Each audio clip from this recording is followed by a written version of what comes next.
Ready? Play.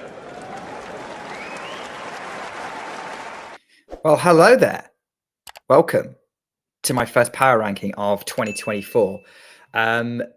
Yeah, already looking at Australian Open, which starts on Sunday, the 14th of January. So not much time to get a power ranking together. Now, it's not too hard to do at this stage because the key things that go into my Australian Open power ranking are going to be results from 2023, as in peak results, and peak results from this opening week. Generally, the week immediately before the Australian Open isn't usually too relevant. The people who do well there might have an immediate boost, but don't tend to go super deep. So we're currently kind of looking at results from Auckland, from Brisbane, and from the United Cup to kind of add to the peak results from 2023, as well as previous Australian Open results.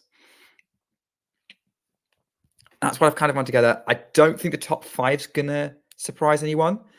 I would say treat your top four as the actual title contenders, five as being kind of the next one down, and then 6 to 10 as your dark horses, the ones that you can expect to go on a deep run to get to the quarterfinals, maybe a surprise semi-final, or if you want to be extreme, the most likely to get to the final or even win the thing that isn't the top five.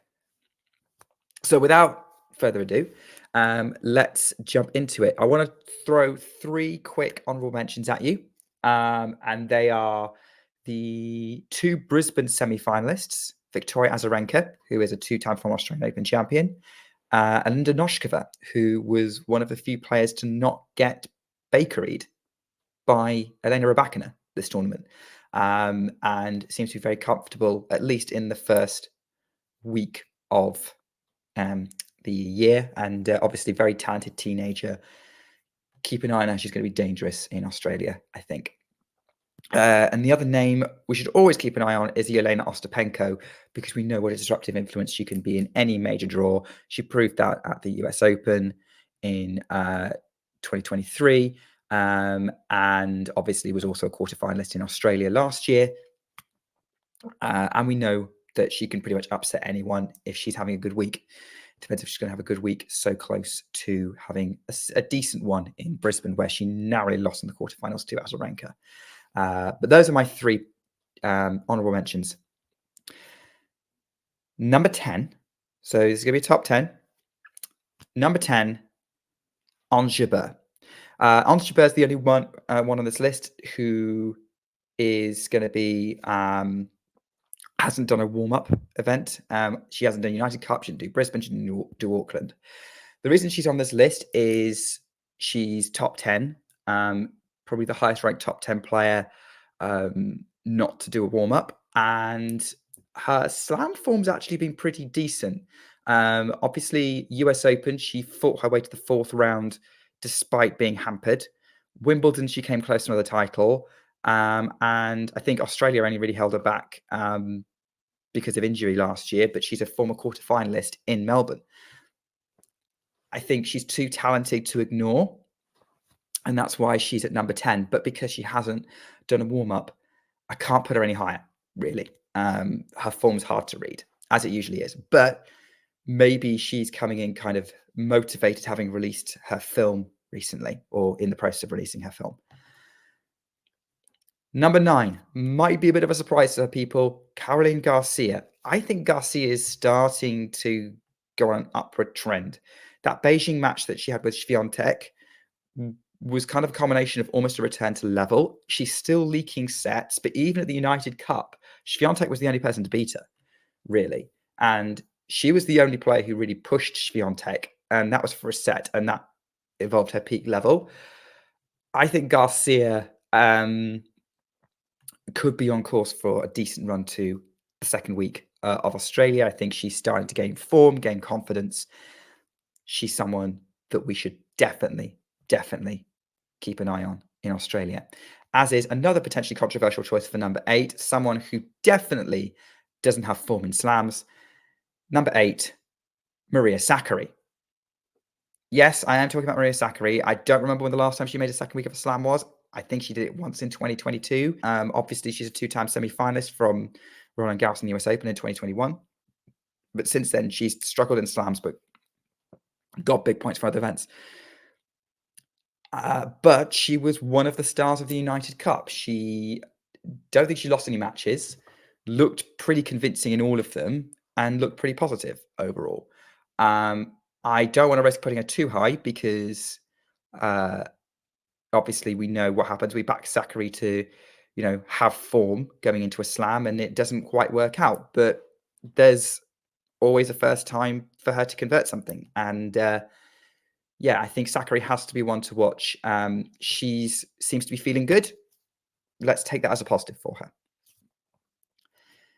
Number 7, Marketa Vondroušová, the Wimbledon champion. I think Vondroušová is probably the first of the safer bets on this list. She has consistently been getting to last 16, last 8 of every big tournament. And I think really, although she's had a bit of a shaky United Cup, wasn't super impressive. I think she lost to Zhang, but beat Danilovic. I'm going to take that as Zhang was having a good week. And Vondroušová can lose to someone who's having a good week. I definitely don't see her upsetting a title contender unless she plays really, really well. But I think she's someone who I can say, like, if it was going to be the Australian Open seeding, top 8 is definitely worthy for her. I think she should make the quarterfinals unless she has a bit of a nightmare draw. A nightmare draw against someone like the number 6 on my list, Alina Svitolina, Auckland finalist, only won all week to push Coco Gauff. Obviously, 2023 has been a good year for her. She has had some strapping on her ankle since Cincinnati, but overall, the level she's brought since coming back sort of mid last year has been impressive, and she's playing the best tennis of her career. I'm saying this now. I would be surprised if she's not top 10 by Roland Garros. Back to the top 10 ranking. I think she's in form. I think she's comfortable. And I think if she's drawn in the right section, I think she probably beats anyone ranked lower than 5. So if she's in like the 6, 7, 8 section, I think she's got a really, really strong chance of making the quarterfinals. Could potentially upset someone, but that's going to take a lot of effort from her. But I think that she is probably the best form player outside of the top 5. I've kind of rattled through this sort of 10 to 6 because, let's be honest, it's all about the top 5. And we know who the top 5 are. They are the top 5 in the world rankings, and they're there for a reason. The number 5 on my list, Jessica Pegula. Jessica Pegula, super consistent last year. Usually can be relied upon to get to at least the last 16 of Slam. Definitely in Australia. She's been quarterfinalist there for a couple of years. Maybe unfortunate to run into an in-form Azarenka in last year in the quarters. She's had a couple of weirder losses recently, but overall, I think it's difficult to bet against her making at least a quarterfinal. She was going to be somewhere in the mix for the title, but she's had a patchy United Cup. She obviously had that loss to Katie Bolter, narrowly avoided dropping a set to Aya Tomjanovic in the United Cup. She didn't look super convincing, but WTA finals showed that she had the ability to compete with the top. The only top player that she couldn't beat was Iga Swiatek. Really, that was it. She beat Sabalenka, she beat Rybakina, she beat Gauff. It was just the matchup with Swiatek just proved too much of a problem for her, but she beat Swiatek twice last year. Do I think it's likely? I think she has to push herself to that level, but it's there, which is why we have to put her at number 5 as sort of the leading outsider for the title. But let's face it, it's all about the top 4. And we're currently, I think most of us would expect a top 4 lockout of the semi-finals in Australia this year in the women's draw. Number 4, Coco Gauff. And there's a number of reasons for that. Mainly Auckland, her only real test was Svitolina. She wasn't really playing the same kind of caliber players that Swiatek, Sabalenka, and Rybakina were playing in the United Cup and in Brisbane, apart from Svitolina. Now, she dealt with that draw well. She came through. She won it as expected. And in the last 6 months, Gauff has only lost to Iga Swiatek and Jessica Pegula. Obviously, she's beaten Sabalenka, hasn't played Rybakina for a couple of years. It'll be interesting to see what happens if they have a rematch. But just based on kind of the lack of tests in comparison, slightly weaker fields, and also Auckland traditionally not necessarily having the most relevant, apart from a couple of instances in the last few years. I think Gauff is probably 4th favourite. Wouldn't be a surprise if she won, but I have to put these people in order. Number 3, and I didn't think I was going to be putting this person at number 3 until I saw the Brisbane final. The defending champion, Aryna Sabalenka, is number 3 in my power ranking. She was contending for 1, and then she was overpowered by Rybakina in that final. There was a couple of elements to that match that were a bit weird. I'll probably go over it in full when we talk about it on WTA Weekly. But yeah, she's lost to Rybakina the last couple of times she's played her. And really, since winning Madrid, she's losing to form players in big matches. Those form players being people like Mukova in Roland Garros, Jabeur at Wimbledon, Gauff at the US Open, Rybakina in Beijing, and Swiatek in the WTA finals. And now Rybakina again in Brisbane. And I'm starting to wonder whether Sabalenka's got that ceiling. Having said that, she's the defending champion. She's still got that absolutely lethal backhand. Her game's still pretty good. She's a contender. I would be shocked if she didn't make semi-finals, at least. And then it's going to depend on the draw. Now, she could well get her revenge on Rybakina in that match. I think I have full confidence that she has the ability to do that she has the mentality to do that. I certainly think she can come at Swiatek if they played. It's probably her turn in the rivalry to win a match. And I definitely think she's out for Coco. But I guess my confidence in her ability to do that's taken a slight knock. Not overall, ever, just in the next couple of weeks. But yeah, the top 3 are all super, super close. Right now, Aryna Sabalenka is 3rd on my list. Number 2. And I'm pausing because I am questioning whether I want to put this person at number 2 or number 1 still, to be honest. But I think, although this is my power ranking, I think I need to follow the way the wind is blowing, despite what maybe my own system for working this out is telling me. Because my system would tell me that this person should be number 1. And that's Elena Rybakina. Rybakina is the Brisbane champion. She dropped 15 games in the whole tournament. As I said, she was the vastly superior player all week. And Brisbane, or at least the first tournament of the week, of the year, tends to be super relevant. Someone who's made at least the semi-finals has gone on to win it. The champion of the opening 500 has gone on to win the Australian Open. That's been Barty and Sabalenka in the last couple of years. All of this suggests that Rybakina probably would win it, especially given she seems to be having a positive matchup against Aryna Sabalenka. and a positive matchup against Iga Swiatek.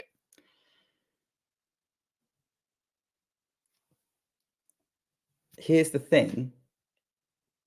Yeah. Here's the thing is that there's this X factor that's in the mix I'm going to talk about in a minute.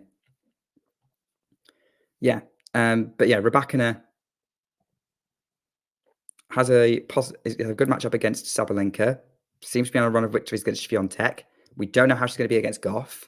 She seems to love it in Australia. Given how close she was to winning the title last year, I wouldn't be surprised if she won it. Everything my head is telling me is, my system is telling me is that she should be number one. But she's not, because the number one on my list is Iga Swiatek. And I try to set myself a challenge to not put Swiatek as my number one. Really did. Because ever since I've started doing these power rankings, I think obviously Roland Garros I put at number one, US Open I put her number one. I think I put Rybakina as number one at Wimbledon. But I think I did predict Iga to win 3 out of 4 slams last year. And it's becoming repetitive, to be honest. And I know that my biases are fairly public. I kind of joke about it a lot. And I did genuinely set myself a challenge of, come on, it can't be Iga. And like genuinely going into this, sort of thinking about it, I was thinking, it's Sabalenka's turn and she's defending champion, so she should win it. And then Brisbane happened, and I was like, and then Rybakina's got the matchup. Surely I should go for her. But the thing is, I would, but Iga Swiatek is also unbeaten. And frankly, it really needed a dip from Iga to lose her last one. The thing is that this is the best start to the season she's ever had, and she's always shown promising signs in Australia. I think any of you who follow me on X, Twitter, would have seen the poll I put up, like, who should I put as my number one in my power rankings? And Swiatek won the poll. Most of the replies telling me Swiatek. There were a few people saying Rybakina. Including some people I actually respect, like Owen. And that almost kind of made me stick to my guns. But the fact is, you know, I think more people have watched Iga matches, and she's looking really, really good right now. And maybe she's playing well enough to turn that matchup with Rybakina around. Maybe. The thing is this, that right now, Iga Swiatek is the most decorated player, other than Venus Williams, on tour right now. And she's the world number one. And frankly, she's the favourite in every tournament she enters, and every match is on her racket, more or less. It's going to take a humongous effort to do it. And I think whilst I have full confidence that Rybakina and Sabalenka and Goff could upset her, there's question marks over whether they would. So I don't know. It's been a coin flip between Swiatek and Rybakina all day for me. And I'm probably going to look like an idiot when this goes out and Rybakina wins the title, or even like Sabalenka goes, nah, revenge the beatdown, and wins the Australian Open. But I have to go with where the wind's blowing, and also I have to also face up that my system isn't perfect, and maybe I shouldn't be super wedded to it. So, yeah, that's what I'm going with. I think Iga Swiatek is the slim favourite for the Australian Open, but Rybakina is breathing down her neck. And that's how I see things going into the Australian Open, with Sabalenka and Coco Gauff saying most likely going to be reminding us that they're still in the mix as well. So, recap before I round this off. Number 10, Ons Jabeur. Number 9, Caroline Garcia. Number 8, Maria Sakkari. Number 7, Marketa Vondrousova. Number 6, Elina Svitolina. Number 5, Jessica Pegula. Number 4, Coco Gauff. Number 3, Aryna Sabalenka. Number 2, Elena Rybakina. And number 1, Iga Swiatek. Hope you enjoy. You're probably going to disagree. If you do, please tell me why. Please tell me who your number 1 is. Or maybe you should tell me, hey, Nick, have more confidence in Iga Swiatek.